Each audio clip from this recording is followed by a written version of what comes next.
I see all of this information out there saying you need to see it as fueling your body, but it's like, I still don't see that because I feel guilty. So that's not going to solve my issue here. Every decision I make is solely based on appearance or food or how it's going to make me feel. And that is so draining and it's so tiring. It's just not fucking fun. Like, I could literally cry because I'm so fed up.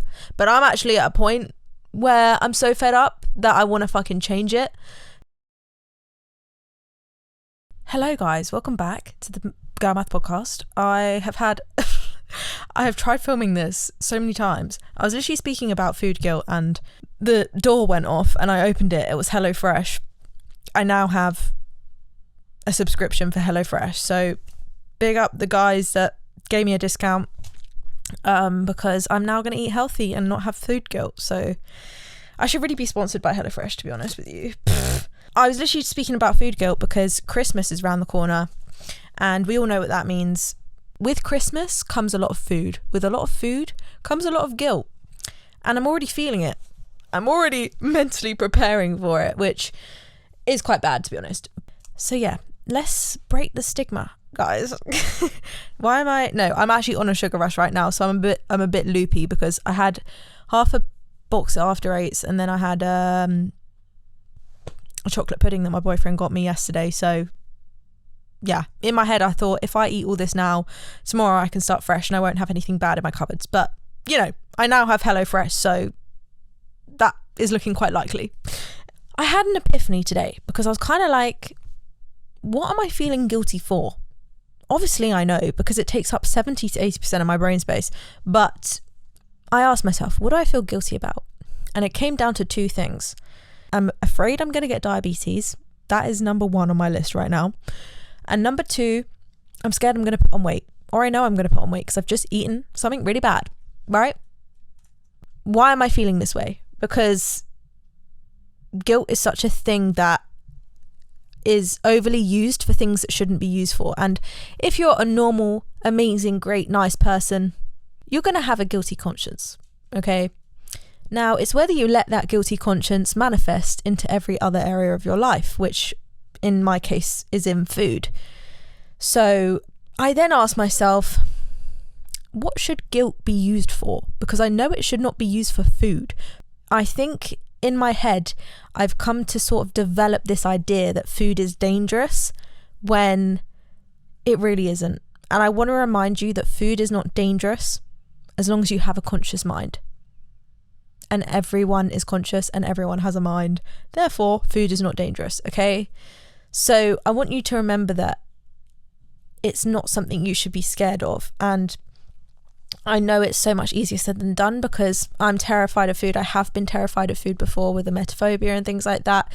So I completely get it. And this is just a healthy reminder that I want you to know that it shouldn't be scary. It should be something that you enjoy, to put it blankly. And every day it's so hard with food guilt because it takes up 80% of your brain space half the time. And I base every decision on what I'm going to eat, what I'm going to wear, if I've gained weight, if I look good in that. Every decision I make is solely based on appearance or food or how it's going to make me feel. And that is so draining and it's so tiring. And I don't want anyone to ever feel that they should live that way and it's okay to live that way. I just can't freely live. I can't live without thinking about if I'm going to put on weight or how many calories I'm consuming or how much sugar I'm consuming, you know? So it is fucking draining and it's tiring. And something I want you to remember is you should not wait for life to get good until you decide to be happy.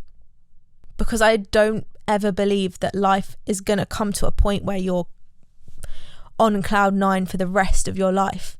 It's not something that just falls into your lap. It's something you have to consciously decide that you're going to be happy regardless of what you're in right now. You know, I do wait for things to get better for me to be happy, and I shouldn't. I should just make that decision for myself, you know. It does take up a lot of brain space for a lot of people. You have to remind yourself that guilt should be used for things. And I'm not saying it should be used because you shouldn't be doing it in the first place, but bad shit happens in life, you know. Things illegally happen, cheating happens, anything remotely bad happens. Those sorts of things is what you should be feeling guilty for. I don't want this to be a touchy subject. I really want this to be an open book, so I'm not going to beat around the bush. I have had multiple different eating disorders throughout my life, so I can happily sit here and say that I don't want to feel guilty anymore, and I don't want to feel like food is controlling me. I want to control the food. I don't want to feel I am living every day surrounded by the decisions of what I'm going to eat, if I'm going to eat bad or healthy, or if I look good in this, if I look fat in that, if I'm going to gain weight. I don't want to feel like that anymore. I'm tired. I am drained. So this is stepping in my power and saying fuck you, basically, to my mind. Partly the problem with food guilt is that, I don't know why my finger is still up, but partly the problem with food guilt is that you're labeling foods good and bad. And something that's helped me in times of where it's really bad is I will see this as, okay, I'm eating half a box of fucking After Eights. Cool. And I'm now going to move on with my fucking day. I'm not going to let that consume my mind for the rest of the day, for the rest of the week, because it's going to make every other area of my life shit. It's going to make every other area of my life negative. And I don't want that, because that's then going to manifest into me, and I'm then going to show that. You know how they say, oh, you've got a glow right now? It's because internally you're feeling great and you're not surrounded by the negative energy. You're not consumed by it. So I just want to say fuck you to my brain and just move on with my life, If you view it as a nutritional point of view, like, yeah, cool, After Eights might not be the most nutritional thing, but it's fucking tasty and I had a good time eating it. I'm now not going to sit and wallow in the fact that I ate that, because that was my decision. And I believe that guilt is shame in this aspect, because you're not accepting yourself, as deep as that is. You're not accepting you. You're kind of just in denial that you've just maybe eaten that, and it then begins to manifest into hating yourself. And I'm saying this from experience, okay? So shame is a reflection on being unable to accept yourself. I think you should own the fact you've eaten like shit. Own the fact that you've just eaten a whole box of fucking cookies. Fuck it. Life is too short to give a fucking damn fuck, okay? Like, it's so difficult, because with that comes, but there's people struggling out there, But I don't want you to ever feel like someone else's struggle and hardship should affect you and consume you. I think you should, if that is the case, I want to use that to help people. I don't want to use that to beat myself up. I want to use the fact that people are struggling and that I feel guilty for that. I want to use that and help. For example, I know this isn't to do with food, but if ever I throw clothes out, I will donate it to the homeless. I've always thought people need it more than me. People need it more than people have money. Like, I just want to give it the fuck away. I don't, Anyway, that's something completely different. Moving on. I see all of this information out there saying you need to see it as fueling your body, but it's like, I still don't see that because I feel guilty. So that's not going to solve my issue here. The problem is my mindset. So if I try and switch that to like a fuck it mentality, not obviously to the point where I'm becoming super, super, super unhealthy and kind of giving up on life, but I just don't want to let it consume me. I think food guilt does consume you. I would put guilt up there with as bad as lonely. Guilt is not a nice feeling, and it should not be used with things that you should be enjoying, because you're then self-destructing, and it's just not fucking fun. Like, I could literally cry because I'm so fed up, but I'm actually at a point where I'm so fed up that I want to fucking change it. So I'm kind of here now expressing that I'm fucked off and I'm done with myself. Right, let's delve into warning. childhood trauma, right? But I know for a fact that this is a massive thing that every child has gone through, pretty much. And I don't know if you were ever told this as a child, but it was always, finish your plate of food before you leave the table. I don't want to see you leave the table until you finish that plate of food, right? That, to me, when I was struggling with eating when I was younger, really, really fucking made things worse, right?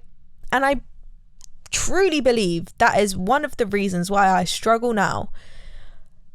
And if you want to look at it in the sense of, it should never be a thing that you are, if you're fucking full, you're full. If you're not hungry, you're not fucking hungry, mate. Don't make me eat. Like, they would always throw in my face, God bless my parents, I love my parents, but they would always throw in my face that, you know, other people have it worse, other people have it harder, and, you know, you're lucky to have this food. Great, I'm fucking grateful to be having this food right now, but I'm too young to understand that.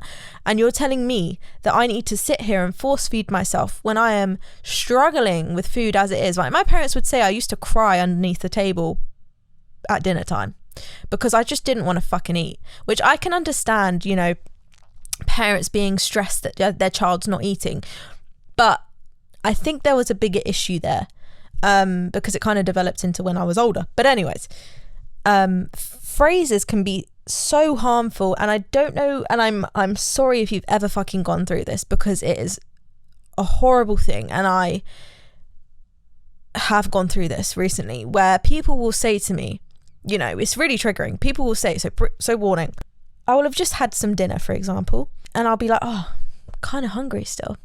And they'll be like, how are you hungry? You've just eaten. You've had a whole bowl of food. Like, you've just had dinner.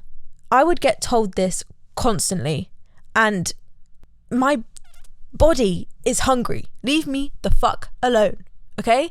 Especially if you're in your teenage years where you're growing, you're doing the most growing you're ever going to do, and someone's telling you you're not fucking hungry. You're not in my body, mate. Fuck off. There's an interesting theory that children should never be rewarded with food. And I find this interesting because if you think of a reward, you think of, I've done something great, so I can reward myself with something. And seeing food as a reward is kind of like you're telling yourself that food is kind of an add-on to your life. Food should never feel like a present. It is a necessity to fuel your body, right? It's a necessity to actually live and survive, which I find interesting because there's multiple ways you can see food as a reward, right? Because if you really, really enjoy something, but you should save it as a treat, some people believe in treats and some people don't. Some people I know give out desserts with their main meal because they don't want their children to feel that the sweet treat is a special thing, because they're going to either restrict themselves and then binge on it, or see it as a very scary food. So that I can understand is building a healthy relationship with food, which is what this theory is, right? So, but I also see that, you know, rewarding yourself with food can be a motivation to do great things, like focus on doing my dissertation and then I can have a bowl of ice cream after, like, but you know, it's the way you view it. But anyways, I think that was pretty interesting reading into that. Briefly touching on feeling like you should finish your whole plate, even if you're full, because you've been taught to finish it because it's bad manners or someone has it worse and you're just grateful and lucky to have the food. I want to say something and make it abundantly clear. You are not a bin. You are not the trash to make your bin bag feel better. And what I mean by that is you're not going to make your bin feel better by not throwing food away, you know? Because if you're full, you're full. If you don't want to eat the thing, don't eat the thing. It's as simple as that. No one should tell you what to put in your body or how much to put in your body or how you are feeling about your body. No one should ever tell you different. Life is hard enough as it is, and I don't want anyone to think that food is another challenge or a setback in life, because it's something that should be enjoyed. And it breaks my heart because eating disorders are so prominent nowadays. I'm tearing up, guys, and I don't like being upset on podcasts because no one wants to see me cry. But eating disorders have become so common, and I don't want to sit here and be like, it's okay to feel this way, because it's not. Like, you guys should be living life and be having fun, especially in your teenage years or in your 20s. Oh my God, I'm crying. But I also don't want you guys to feel ashamed that you have an eating disorder. I want you guys to feel empowered by what you have and the skills that you have. Like, I never in a million years want any girl, any child, anyone growing up to think that food is dangerous or is a problem or is a setback or is scary, because it's not a way to live. So yeah, Corey, stop crying and let's talk about ways we can fucking help this situation. So obviously I'm no health professional. It's just based on personal experience. So I'm not making factual statements right now. But what I will say that's helped me is green tea has helped me feel less. Green tea has helped me feel better about myself when eating. Water. This Stanley Cup is probably one of the best things I've ever bought myself, because it just forces it. Genuinely, I understand the trend. I did not for a good while, but I understand the trend. That's a lot of things with TikTok though. I do feel like I never understand the trend for a good 2 months, and then I'm really late to the trend and I get the thing and I understand it. So anyways, drink as much water as you can and you want and you need. I guess just having the so what mentality sometimes, because if it really gets that bad, I just have to remind myself how lucky I am to be here and how grateful we are. Just reminding yourself how fucking grateful we should be for just bloody existing in this world. Practice some gratitude, you know? And I'm always here. You can always comment below and I will always be here to reply. So anyways, thank you guys for listening. I know this has been a bit of a whirlwind. I had HelloFresh at the door interrupting me. I had crying. I've now going to eat my tortilla chips from Chipotle. How the hell do you say Chipotle in English? Because Chipotle, like, is so American. I don't know how to say it. Chipotle.